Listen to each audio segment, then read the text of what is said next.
La plupart du temps, les scénaristes de dessins animés ont la présence d'esprit de se dire que quand même c'est pour les gosses, et par conséquent, d'adapter leurs histoires à leur public.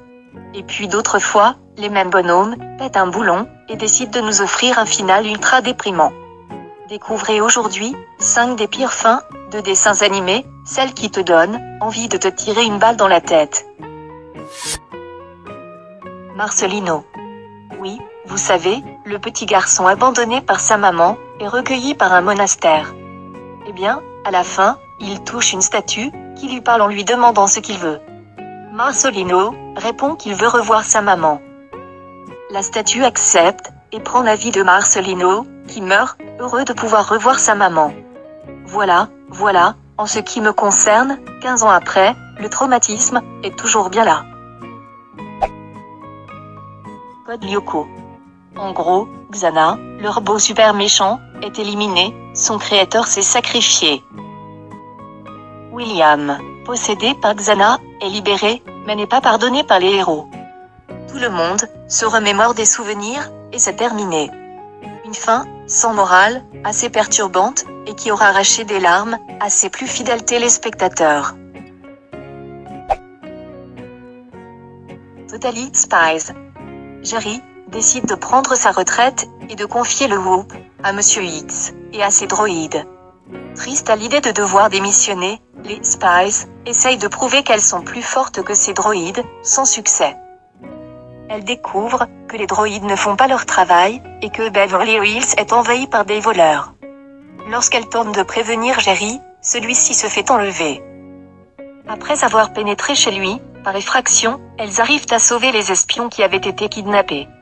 Les droïdes finissent par être neutralisés, et Jerry part prendre définitivement sa retraite. Les Spies sont obligés de faire de même. À noter qu'il y a eu une 6e saison, mais que les puristes que nous sommes ne la considèrent pas comme une vraie saison. C'est incroyable, après tout ce que nous avons dû affronter, de penser que le monde est enfin libéré du mal à jamais, et que de ce fait, je suis à la retraite. J'ai dû reprendre une simple vie d'étudiante après tant d'aventures, c'est trop triste. Bien sûr que c'est triste, mais on a plein de souvenirs, ce qui est déjà pas mal.